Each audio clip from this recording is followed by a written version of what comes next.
The forest awakens with sound, birds calling, leaves whispering in the wind. A small group of hadzabe men and women walk gracefully through the lush green, their eyes scanning the trees for treasures. In their hands, baskets slowly fill with vibrant fruits glowing under the dappled sunlight. Imagine a taste untouched by time, ingredients plucked straight from nature's pantry, guided by knowledge passed down for thousands of years. The hadzabe, one of the last true hunter-gatherer tribes on Earth, live in harmony with the land in ways most of us can only imagine.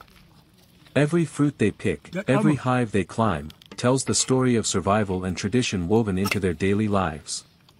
To witness their food culture is to glimpse a way of life that has nearly disappeared from the modern world. Now, step closer. The camera lingers on glistening wild honey dripping from combs, crimson forest berries shining like jewels, and roots freshly pulled from the earth. These are not ordinary ingredients, they are gifts of the wild, carefully gathered and celebrated. What follows is a culinary ritual rarely seen by outsiders, a hadzabe recipe blending forest fruits with raw honey, simple yet profound, ancient yet alive. This is not just food, it is memory, connection, and survival preserved in taste.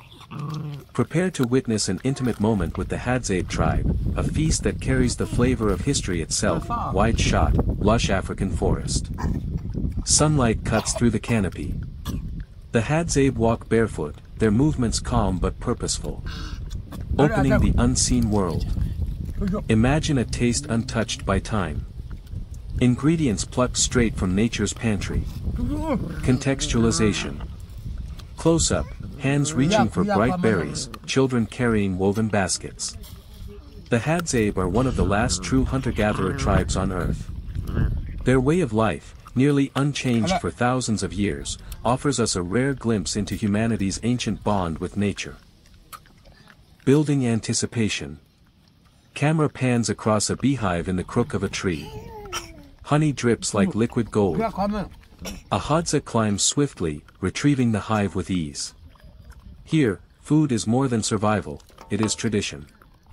Every hunt, every harvest, every drop of honey connects them to ancestors who walked this same land. Ingredients teaser.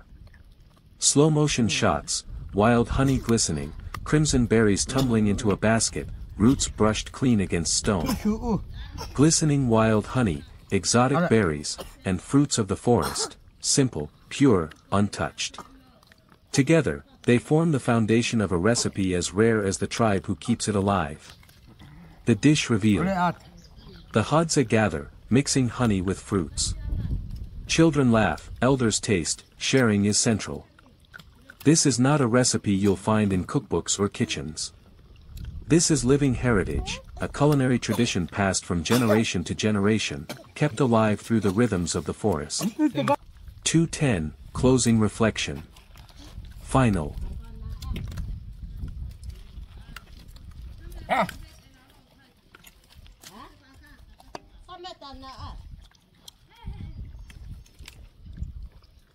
The Hadza tribe of Tanzania, living along the rugged edges of Lake Eyasi and the Great Rift Valley, are among the last true hunter-gatherer peoples on Earth. Their way of life has endured for tens of thousands of years, and with it, a treasury of knowledge that is as rare as it is profound.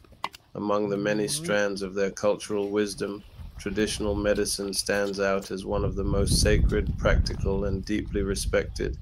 It is not written in books or carved into stone, but carried in memory, whispered through stories, and practiced with careful observation of the land. For the Hadza, medicine is not a separate discipline, it is life itself. Every step through the forest, every hunt across the savannah is also a lesson in healing. The plants they gather, the honey they harvest, the roots they unearth, and the animals they track are all bound to their understanding of health and survival. Illness, injury, or weakness is never seen as random misfortune. It is part of the ongoing dialogue between people and the natural world, a reminder to respect the balance that sustains them, nature as the first healer. The Hadza know the land with an intimacy most of us can scarcely imagine. The child growing up in the tribe quickly learns to recognize the shapes of leaves, the bitterness of certain roots, the sweet scent of medicinal flowers, and the sharp warning of toxic plants. By adolescence, they can identify dozens of species not just by name but by their specific powers. The baobab tree, immense and ancient, towers as a symbol of nourishment and healing. Its fruit pulp, rich in vitamin C, strengthens the body against weakness and disease. Its leaves, crushed and applied as poultices, are said to draw out infection from wounds. The fibrous bark, when prepared correctly, can soothe fevers. Wild tubers, buried treasures beneath the dry earth, are more than food. They carry cooling properties, used to restore hydration and balance during illness or exhaustion. Elders tell children that the earth hides medicine underfoot, teaching them that digging carefully is an act of trust between the people and the land. Honey, prized above almost all else, is medicine, food, and spiritual nourishment. The hadza brave stings and climb perilous trees to reach wild hives, guided at times by the remarkable greater honey guide bird, which leads them to hidden nests. Honey is applied to wounds to prevent infection, consumed to soothe sore throats, and mixed with herbs to fortify the sick. To the hadza, honey is life-giving sweetness, a gift meant to heal both body and spirit, healing through knowledge and ritual. Traditional healing is guided not only by practical experience but also by a sense of reverence. Some illnesses require not just herbs but ritual acts of balance, songs sung, prayers whispered, or a healer's touch to guide recovery.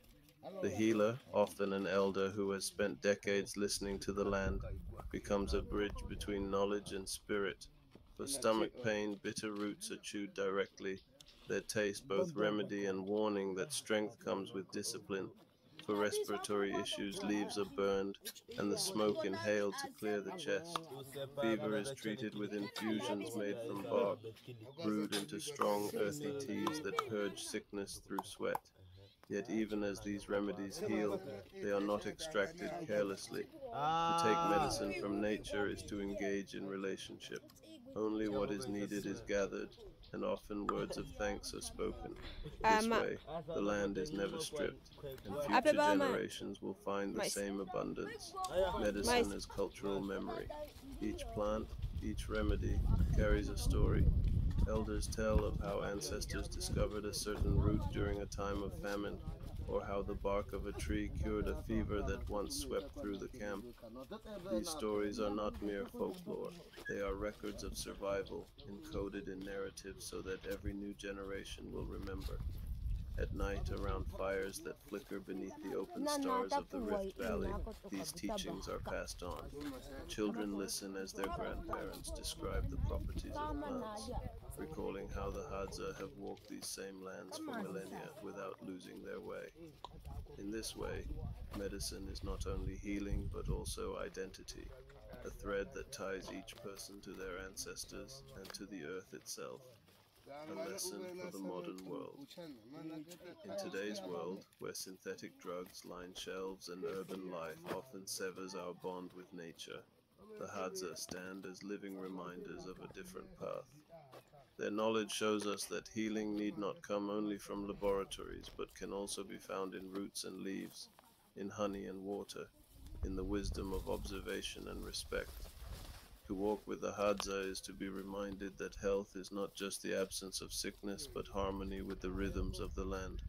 The body, the community, and the environment form a single whole. Their remedies are not relics of a forgotten past.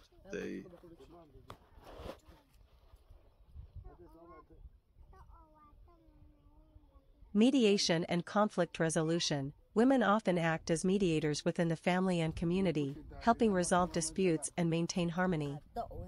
5. Interaction with man and hunting life. While men hunt, women play supportive roles.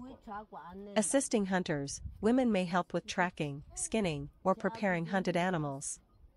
Meal distribution. They ensure that meat and gathered food are shared fairly among family members, which reinforces social bonds. Flexible roles. In times of scarcity or special circumstances, women may temporarily take on additional responsibilities to support the camp. 6. Resource trade and barter. Hadzabe women also engage in trade. Local bartering, women may exchange gathered fruits, honey, or crafts with neighboring communities for goods the hadzabe cannot produce themselves, such as metal tools or clothing. Knowledge as currency. Women's expertise in plants, herbs, and medicinal knowledge is sometimes sought by outsiders, giving them influence beyond the immediate camp. 7. The daily rhythm. A hadzabe woman's day is structured around survival, community, and family. Early morning, collect water, prepare children for the day, and check camp conditions. Morning to midday, gathering wild fruits, tubers, and honey, teaching children about plants and the environment. Midday, return to camp, prepare meals, and share food with the family. Afternoon, assist in household chores, maintain fires, care for the young, and engage in social or ritual activities. Evening, cook the evening meal, supervise children, participate in storytelling, singing, or communal discussions before resting. Conclusion. Hadzabe women are indispensable to their community. While men's hunting activities often draw attention, it is the women's knowledge, labor, and social leadership that sustain daily life. They are not just gatherers. They are caregivers, educators, healers, cultural custodians, and the glue holding the nomadic community together. Without their contributions, the hadzabe way of life would not survive.